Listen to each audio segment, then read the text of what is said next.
Everyone can please be seated.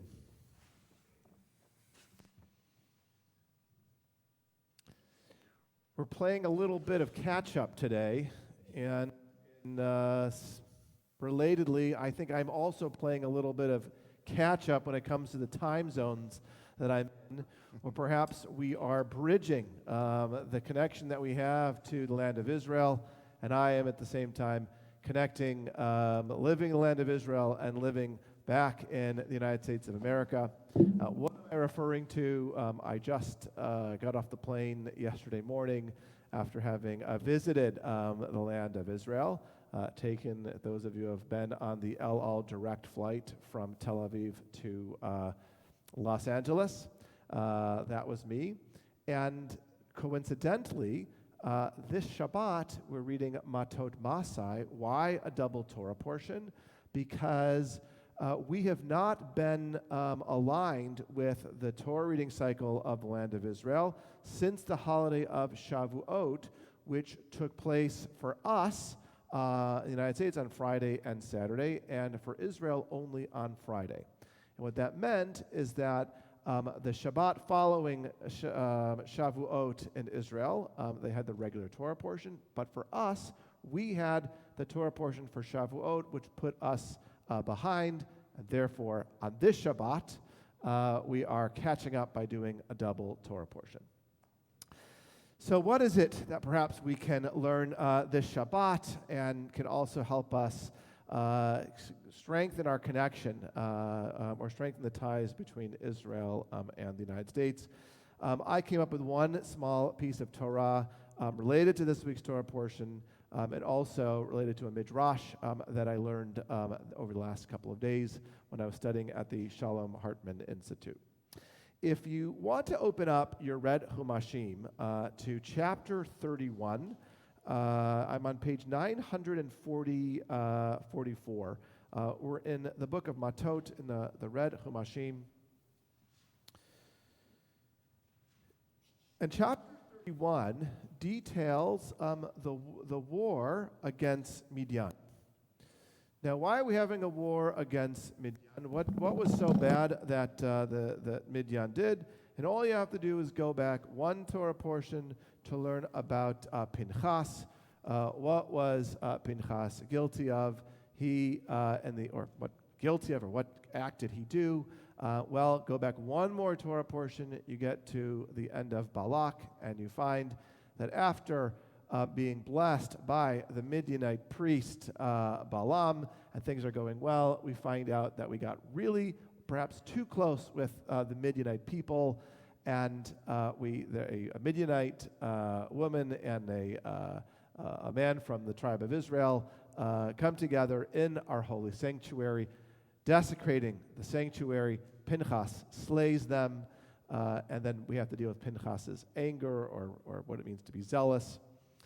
The question is, what do we do with the Midianites? And then we are in this week's Torah portion, Matot, and we are at war with them. No small thing to be at war with the Midianites, because who do we also know comes from the land of Midian? Yitro. Okay, Yitro. Okay, who has a Torah portion named after him. Okay, and Yitro has many daughters, one of whom is married to the leader of the people of Israel at this time, Moshe. Okay, so this is a very interesting war. And the directions that Moshe gives to the people of Israel as far as what should be a part of this battle, take the women and children of the Midianite captive, seize their booty and their beasts, their herds, and they destroyed by fire all the towns in which they were settled, all their encampments. They gathered all the spoil, and they brought the captives to Moses, and Moses and all came out to meet them outside the camp, and Moses is angry, and he tells all the officers, "You have spared every female. Yet they are the very ones at the biting of Balaam induced the Israelites to trespass against the Lord in the matter of Peor, so that the Lord's community was struck by the plague. Now therefore slay every male among the children, and slay every woman who has known a man carnally, but spare every young woman who has not been carnal relations with a man. Okay? And then we're going to jump down to this following collection of verses, and it's here that I want to ask you what's going on. Eleazar the priest said to the troops who had taken part of the fighting, "This is the ritual law that the Lord has enjoined upon Moses. Gold and silver, copper, iron, tin, and lead, any article that can withstand fire, these you shall pass through fire, and they shall be pure, except that they must be purified with water of, it's called lustration." You can read the commentaries here. Some say it's a mikvah. The others say it's water that is filled with the ashes of the red heifer. Anything that cannot stand fire, you must pass through water. Okay? On the seventh day, you shall wash your clothes and be pure, and after that, you may enter the camp. After a war where Moses wants to destroy the Midianites so thoroughly, what's going on in verse 22 and 23 that's strange?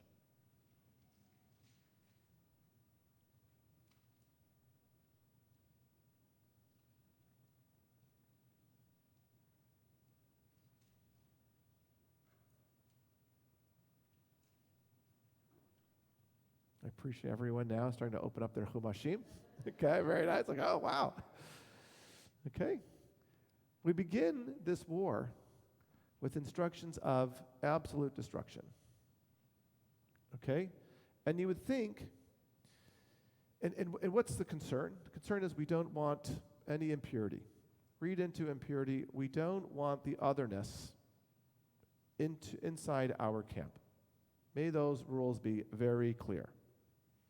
But this otherness has a limitation in these verses here when it comes to materials. Now you would think, well, when you conquer a society, when you want to make sure that there's no more remnants of a society, you really remove all potential aspects of that society. But here we're told, you know what? Leave the gold and the silver and these other types of materials. So I want us to think about is what's going on here. Why is there permission for these pieces to remain? Yeah. Well, I think there are a couple things. Number one is that these things do have the ability to be purified, whereas some things can't, like I guess like clay vessels and things like that. We get the whole fight of the. By the way, what is the halacha behind that? Why are some, just going back to the laws of kashrut, shall we say, why are some vessels allowed to be kashrut and some vessels not capable of? What's the inner discussion about that? Susceptibility, if they're porous. Yes. Yeah. Like Can they be thoroughly cleaned? like you can clean, Right. like you can clean glass. You actually can't Yep.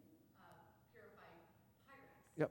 Yep. Because it's a composite material. Right. Can the impurities be completely removed? Or your favorite Tupperware, sorry, Yep. you can't, that's a no-go too. For another discussion. But yes, the idea is they can't be thoroughly cleansed. Knives, and I'm thinking like a lot of these things, not only they were used for weapons, like maybe you had like a lead, ball, grenade or something, or the knives that they used, the shields for the swords for stabbing, and these were things that were used for impurity. And two things come to mind. Number one is they could be purified. Their resources that were very important. Later on in the parsha, they actually are donating the gold, so it's sort of like they're always atoning for the Chaya Egel. That's just constantly in the backs of our minds. But it almost reminds me of in Israel when they take the rockets and then they make beautiful jewelry Yeah. with the rockets. Yeah. I have one of the necklaces, and so they're using it for good, and they're actually selling them and making some money from them, which Yep. to help support the victims or whatever they're supporting at that moment from what the rockets are destroying. And so that's really what I was kind of thinking about. Very nice. And you're totally capturing this idea that there's two ways of transitioning from something that is impure to pure. And what you're getting at, and we're going to, by the way, go into greater detail on this one, right, is it is possible to cleanse something of its impurity and then allow it to return and be a part of the community was destined to be a part of, right? The Jewish community here, right? So that's one way. Okay, good. Again, before we go into greater detail, anyone else see something strange here or want to comment on why these vessels are allowed to be made pure? Okay. Oh, Marge. Maybe it's important also for history to know, okay, these vessels came from this time when this happened, and Yeah. we should remember that. I love that, and I read into that that every society has a story, and there's something redeemable about that story. And the artifacts of a people help make sure that that story continues to be told, and perhaps that mattered to Moses when he was giving the instructions of how to deal with the threat of the Midianites. So Dan mentioned one way that we can deal with impurity. The other way, by the way, Moses describes here is destruction. We see something, we can completely destroy it, and you can melt it down, you can use the raw materials of it, but it needs to take a different form. It can't no longer have the function that it once had. And we have two pathways here. One is when we see something impure, we can destroy it and remove it, and thus preserve the larger sense of purity in the community. And the other is we can allow that what is once impure to be cleansed, and then that object can be a part of the larger community. And it's interesting because it doesn't have to be that the Israelites have two separate pathways. We could have said, if you see something that is different, something that is threatening, we remove it. We clearly were capable of doing that with the Amalekites. But here, Moses still puts a separate pathway for allowing something that is once impure to become pure. This is picked up by Rav Kook, who talks about the necessity in what he describes as a violent world to also have pathways of transformation that are completely dependent on violence. And by the way, this is perhaps one of the most popular themes in Jewish ritual, is this idea of giving the world a space to transition to a higher purpose as opposed to giving up. We are going to be introduced to this in a month, this idea of Elul. That Elul is a time where we can start to do teshuvah. Very easy to say, you did a sin, that's it, sorry, you're stuck, that will always be you. And Elul comes around and says, actually, you can change. A blemish that is on you or your neshama can actually be removed through difficult but sincere acts of repentance. We see this, of course, in the laws of kashrut, that sometimes you have a vessel that I used for I don't know, a ham sandwich, whatever, but fortunately I can wash it thoroughly. By the way, full disclosure, I did not have a ham sandwich, but something I could use it for something. That's a soundbite that is going out onto the internet forever. Exactly. Download it, yeah. Hopefully people will be aware of the context. But nevertheless, if I use something for an unsacred purpose, there's an opportunity for it to be washed thoroughly and for it to be then used. And before I'd argue one other reason why it's important, I want us to see that look at the small pragmatic reward of Moses providing this pathway. Israel can have the gold and the silver and the iron. And where are we right now in the Torah? We are at the end of Numbers. Devarim is the review book. So we are at the shores of the Jordan, about to enter into the land of Israel. We could use these types of resources. And if you're thinking, but can't we just rely on the manna route? Well, that's what we're transitioning away from. We're heading into a place where we've got to be able to fend for ourselves, and having these materials makes it perhaps a little bit more easier. And along those lines, we can think about our relationship at that time with Yitro. even though the Midianites as an entity are at this moment being viewed as an enemy, perhaps it's good to have some Midianites who are aligned with the people of Israel that we can trust and can help enrich our community, which, by the way, Yitro and his descendants do. So this idea of having a pathway for transition can also have some pragmatic, helpful consequences. When I was studying the last couple of days at Hartman, one of the presenters was someone by the name of Tal Becker. And one of the things that Tal Becker does is it serves as a consultant for the Foreign Embassy of Israel. Read into that, he is often the person who is writing the drafts of the peace agreements and is sitting at the negotiating table of Israel and the different parties and entities that he negotiates with. And in his mind, this is a very relevant conversation because he has to deal with, how do I maintain the sanctity of the people of Israel and the land of Israel as I'm dealing with others who come from a different perspective? And when do I know the line between the threatening Midianites and the Midianites that can actually have a redemptive purpose for the land of Israel and also the people of Israel? And he shares with us this following midrash that expresses a deeper sense of philosophy when it comes to understanding absolutes. And he shares this midrash that comes from the book of Genesis, that when the world was created, the world, as we know, the creation story, sometimes we get caught up in that it took place in 6 days, and we miss the fact that what's going on is a division, an establishment of boundaries. You've got the skies, you've got the water below. You have the planets, you have the fish of the sea. You have the animals that fly, the animals that inhabit the land, you have the animals that inhabit the water. It's a division and the establishment of a structure. And then the Midrash goes, justice and peace, and the word is used, embrace. And they have this intimate encounter. And I think what is worth noting is, while the world is being established as dividing into its creation, justice and peace come together. And what happens in this encounter? They say, God, are you sure you want to create human beings?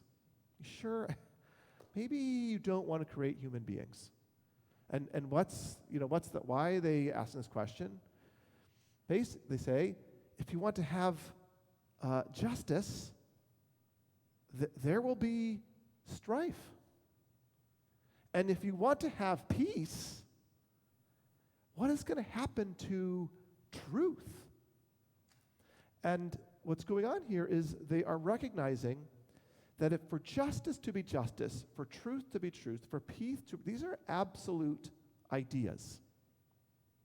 And in a world that is established by definition, according to Genesis, limitation, you've got up, you got down. You got animals that are here, you got animals that are here, you got animals that are here.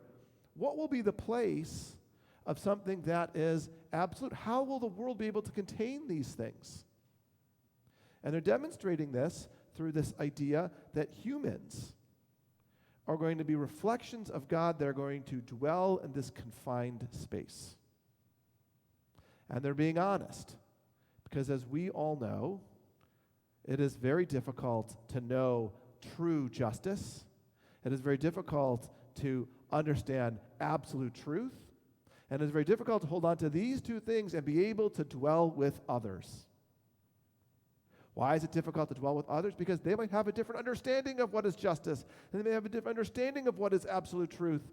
And how then do we coexist while also relying on our convictions of justice and truth?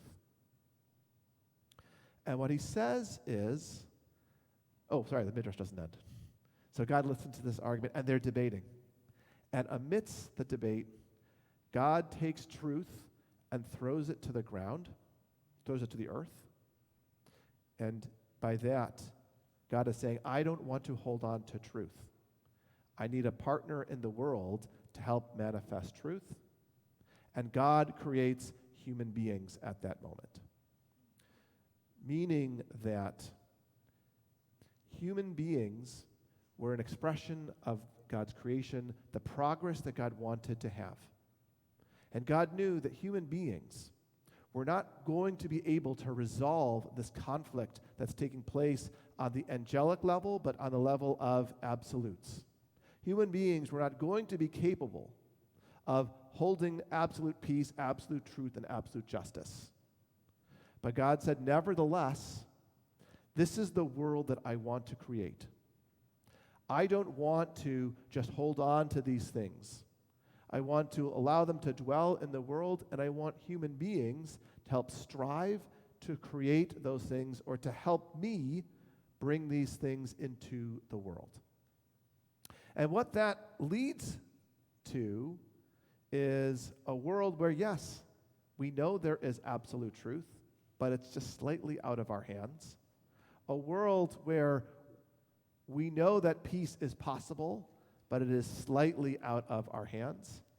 In a world where we know that justice is is a value, but the absolute expression of it is perhaps slightly out of our hands.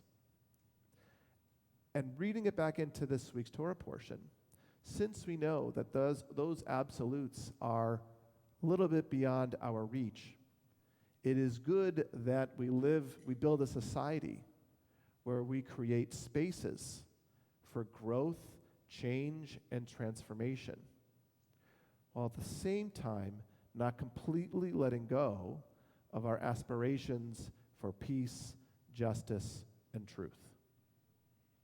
As Tal Becker says, it's a world where we hold on to our convictions, but we don't let our convictions blind us or prevent us from engaging in compromise.